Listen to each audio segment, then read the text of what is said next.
Alrighty guys, what is up? Welcome to a new series with Lone Debater 7.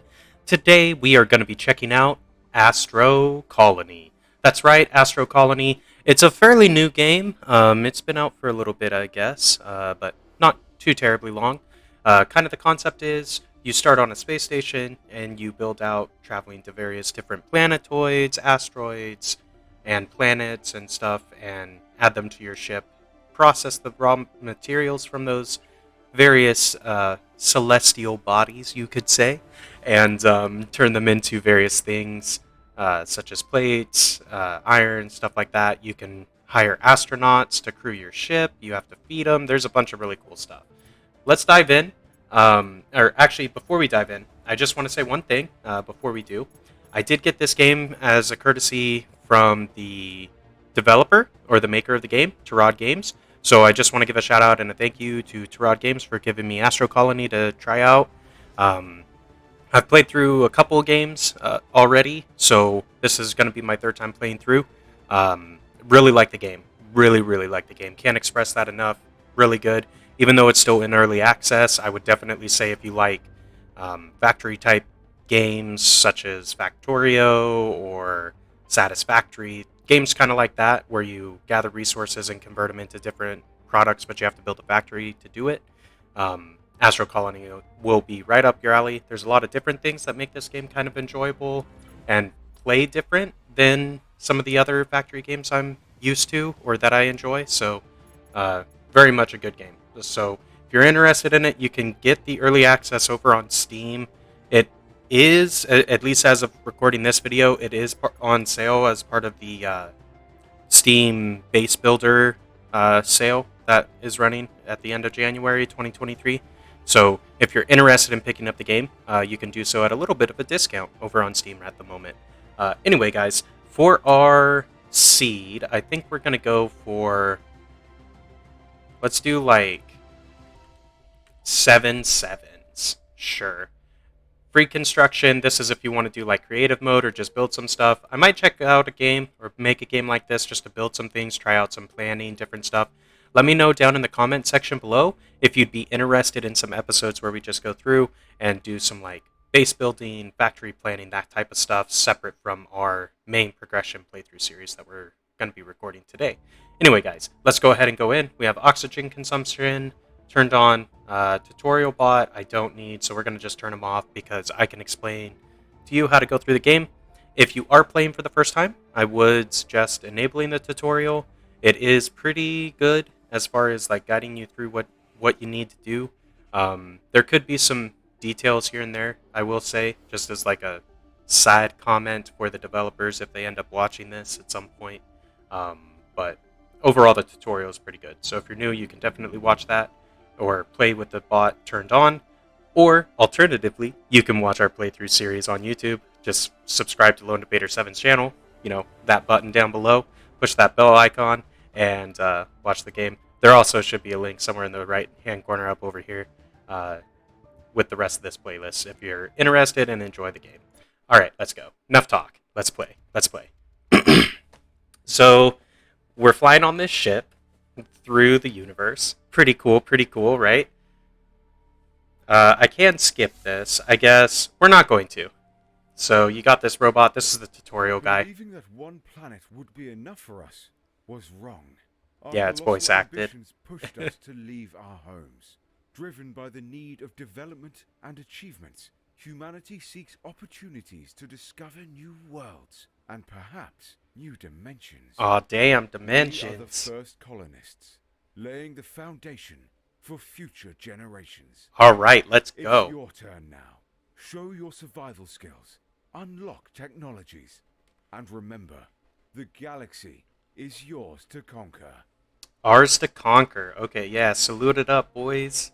Yeah. Here we go. We're starting our Astro Colony. Now, I'm still trying to decide what we want to name this, and definitely throw your name suggestions down below. I'm kind of thinking of something along the lines of Planet Eater, because ultimately that's what this base is going to be.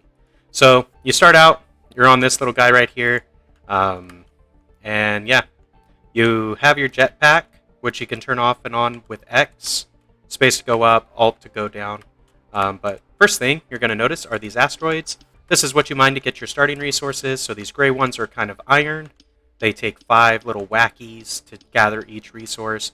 You do get a little tooltip on the right that shows you what's inside the asteroid and how much of each material. So like this one has iron and copper inside of it, 5 of each. So this is actually a pretty good asteroid for us to mine right out because we need both copper, iron. Those are the 2 basic starting resources, or 2 basic resources, I guess, in this particular game. Don't worry, we can automate the gathering of all of this. But like most factory games, you have to start out doing a little bit of stuff by hand, and then eventually you will get to automation. There's carbon ore, which is basically this game's coal. You use that for fuel to run your generators, as well as for certain recipes you need coal. So there's that, and then the last type is this blue asteroid is an ice asteroid, if I can talk. All right. So you also need ice. They give you ice cubes. You turn that into oxygen, or into water, depending on what you're trying to do. So you've got your choice with ice. It's pretty cool. Mining these dual type asteroids is not terrible because then you don't have to move around as much. But let's go ahead and jump in. So to open your inventory, you push I. You'll see all your stuff in there. To actually access your handcrafting, you click on this little list guy right here, and it'll show you all the locked recipes that you'll get soon with technology, and then you've got the ones that are unlocked that you can turn on.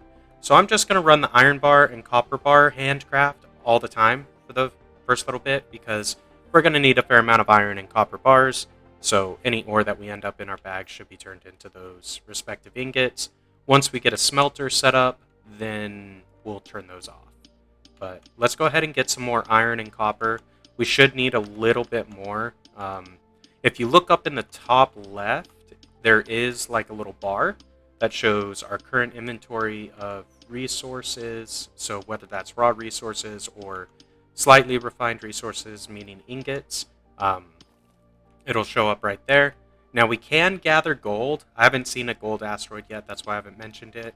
But if you're looking up at that tooltip, the yellow material is gold. You harvest that out of asteroids. You can find it on the planetoids sometimes, but yeah, you get it from the asteroids initially. Those are yellow colored. If there's gold in the asteroid, it will be yellow colored. So if you see a yellow asteroid that has gold, go grab it. You want gold. It's fairly rare, so my suggestion is just gather up as much as you see, because you utilize that for solar power later on. Now, we're at the point where we have some materials. Let's go ahead and start building. In order to do that, though, we have to research some technology. Now, you get these basic science. You can dock, actually, your tech points, similar to how these are, by pushing this. I like doing that because then I can see how much science I have. So we have 11 basic science. We got this by mining asteroids, and it tells you how to get it. So generated when extracting asteroids or catching them with an asteroid catcher. Manually is 100%, automated is 20%. So, okay, cool. We need to get oxygen, and then we also need electricity to start out. We want handcrafting wire, so we can make our copper cables, and I'm also going to get water and water transportation. We need a little bit more, but we'll do that in a minute. So let's go ahead and get the oxygen generator set up. So if you see on our lower left, there is a big circle with an O2 in it. That is our current oxygen level. If that falls all the way down, you do take damage and die, basically. So just pay attention to that. Now, I'm trying to plan this out a little bit because you actually have to research a technology in order to remove buildings. So when you build your first building, don't just slap it down once it's crafted. Like, plan it out a little bit because you won't be able to move it for a little while. So I think we'll have it running this way. And I'm going to put him, like, right there. Sure. Now, this takes water. Or it can take water, but first, let's go ahead. You can use ice in your inventory to refill your oxygen directly from this machine. And it does a little chunk at a time, so there we go. We're topped up on oxygen now. Perfect. The other thing you can do is put water into this machine, and it will actually make oxygen tanks, but you have to research something for that first. So there's not necessarily a reason to power this or get water to it immediately, but you're going to want to do that eventually, so it's good to plan for that in the future. So in order to make the oxygen tanks down the road, we have to supply power to that machine. So we're going to do that with this little guy here, a carbon reactor. It's basically your starting generator. It takes carbon ore and gives you 10 electricity. So perfect. We're going to take our carbon and put that in there. First things first, though, we need to make some copper cables so we can plug that in. We researched hand cable crafting, which will allow us to take iron bars and copper bars and make wire and copper wire respectively. Now, we're going to just make some copper wire initially. You might notice that these have an infinity symbol. That means they will continuously craft. You can also click in here and type in the number you want to craft. So we're just going to make 3 sets of copper wire to start with, because I want to have a little bit of copper on me. Let's see. We can maybe gather a little bit of carbon while this is crafting up, because we need the cables in order to connect the power in. So there's no reason to start burning fuel until we can actually connect power. But we just got research for water transportation, so we now have water pipes, which will allow us to move water into the oxygen generator. So that's what we're working towards right now. I want to get oxygen set up basically reliably. There's a device which is called an oxygen barrier. What it does is it creates like a fairly good sized dome around the object that you place, and inside of that radius or inside of that dome, you don't actually lose any oxygen, and it refills your oxygen to max immediately when you're inside of it. So it's pretty good. So you don't have to keep running back to the oxygen generator to refill your oxygen every now and again, like we currently have to. So it's something that I like to prioritize as one of those first things to get done, just because once you have oxygen dealt with, you can kind of then focus on setting up your base, getting things automated, and move on to resource collection automation, which would be step number 2. So in this episode, we're going to definitely get our water and oxygen taken care of, because it doesn't take that much to get there. We just need... we're almost there now, honestly. So let's go ahead and get our cable set up. What I like to do with these is I actually like to build them vertically. So if we fly down here, you can actually stack these up. I'm going to go 4 up. And the reason why I'm doing this, or doing it that way, is because when you have astronauts and robots later on, if the floor is blocked by a cable, they can't pass over it, so they can't walk through there. If I do it like this, however, they can walk underneath the cable, no problem. And it only costs a few extra wires, which in the grand scheme is not that big of a deal. And then you basically just run everything in the air like that. Perfect. So now this is powered. Once we throw some carbon inside, like that, this is powered. The little lightning bolt icon goes away, and we're good to go. That's awesome. So this is now set up with that. We're going to need a water pipe there, which actually takes the iron wires. So we're going to make 1 of those. We don't need a whole lot of it, is why. We also have a water storage tank, so I'm just going to build out a little water storage tank real quick. We'll make it like that, just so I can maybe pull off a second spigot here or here if I need to for something else later. But no problem, we got that. The other thing we need in order to get water is we actually need to convert our ice cubes into water. So the machine you do that in is an icebreaker. So we're going to go ahead and put this guy right at the front of this. So if this piece right here is touching a tank, it'll output to it. You can also use one of these water pipes on this point here and connect it that way. It's not a big deal. It's preference. I like having a buffer right here. And this can hold like an insanely huge amount of water. So I suggest making something like this. That way if you automate making water later on from ice at this point, you have a place to put that in. So all we have left is to connect this guy up. We're going to need some more copper cable, which is fine, so we have to go grab a little bit more copper. Sorry about that. There we go. So early on, I mean, it's a lot of back and forth, mining asteroids, gathering the materials you need, building a few things, laying out your machines, and kind of getting some basic automation set up. But that's pretty standard for games like this, right? I mean, if you're playing Factorio or Satisfactory, you have a stage similar to this, where you're basically just working to get some basic automation and resource generation started. And that's where we're at right now. So we're at the super early game. I would say mid-game is once you have basic resource automation finished up, meaning that you're gathering resources automatically and you're also converting those raw resources into base products automatically completed. So that'd be the step following. So, oh, that didn't add. Weird. Okay. I wanted to make 3 of these. That's what I was waiting for. Sorry about that. That way we can finish connecting this up. Now, if you look at the machine, something to point out. So you can see the production here is 10. If you hover over this, it'll show you the whole network. So states active, we have 1 consumption to 10 production, so our load's 10%. You can also go to each building, and it will show you the consumption for the building. So this building, once it turns on, is going to be 5 consumption. This one only takes 1, so that's pretty cheap, actually. Little trick on this, if you middle mouse click, so click with your scroll wheel over an item while it's selected. So like if I hover over this and middle mouse click, it then will pick water cell, and I can build another one if I want. So that's how that works. So now we've got this plugged in. We put some ice inside the inventory, and it's going to make 5 water from each ice cube every 10 seconds and put it into this little water container that we've got. Now initially it's going to fill up this pipe and then kind of backfill into the tank. Not a big deal.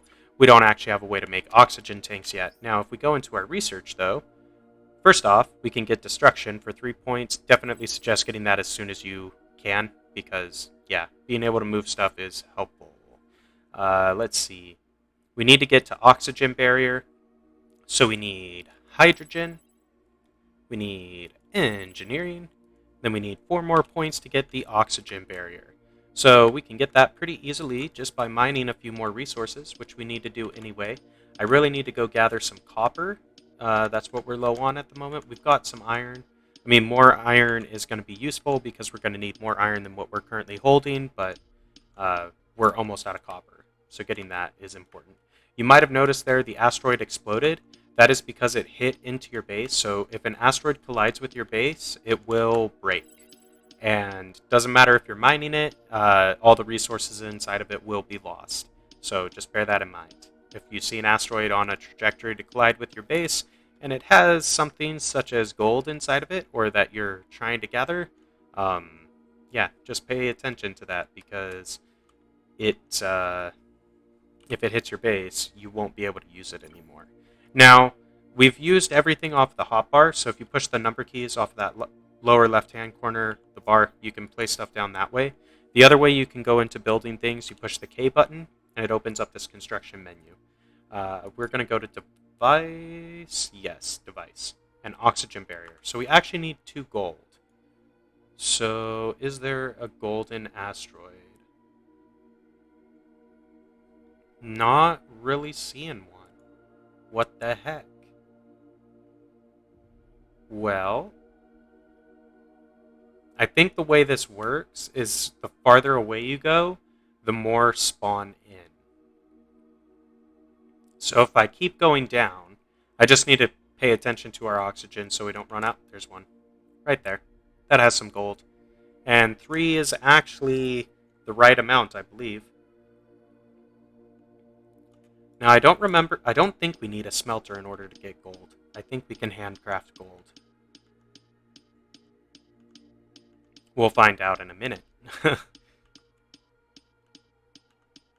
If not, we should have the resources to build a smelter. It's just iron. It's a question more of, do we have the research points? So we'll gather this copper asteroid to get a little bit more science. I know we're getting close to that 20-minute mark. Thanks if you're still watching. Appreciate it. And what a trooper for hanging out. You obviously like the game. So please consider subscribing and liking the video because you obviously enjoyed watching it. Oh, another gold asteroid. We'll gather that one real quick. And then we will take a look and see if we can't get some gold bars and get our oxygen barrier built. So perfect. There is that. So we do need a smelter, which means we need to research smelting for 3 points as well. Easy peasy. Now the smelter costs 4 iron. We are going to place him down right here. I honestly wouldn't mind bringing this over a little bit. Maybe something like that. Well, does that leave an out? Yeah, that leaves room. Sure, we'll do that. Boom. Oh, we need more cable. Look at that. It happens all the time. You basically are going to run out of iron ingots and copper cable all the time in the early game. Eventually it gets better. So there we go. Got our smelter linked up. Now in here, this guy is pretty cool. It'll smelt all, it can do all these recipes at the same time. So I can put all of my ore inside of here. It'll make all of them if I had enough. So like, if I had some iron and copper to throw in there at the same time, it would make those. So we can turn these off. We have a smelter. I'm just going to grab some iron and show you. We'll grab some iron and copper. Just while we're waiting. Well, I mean, the gold is probably smelted already, but before we wrap up, I just want to show this off on how the smelter works so you can see. It will do 2 recipes at the same time. I just want to show you that, though, so you know you don't have to just take my word for it. We have it documented. You know what I'm saying? All right, cool. Let's go. Smelter right here. Throw in this, and as you can see, it's making an iron bar and a copper bar at the same time. We're just going to grab our gold. We're going to fly over here, and we are going to go to our devices, clear out this filter. You can actually search for stuff up there if you want. Pretty handy. Oxygen barrier, 2 gold bars, 4 wires, and boom. I like putting it in the middle because then it's centered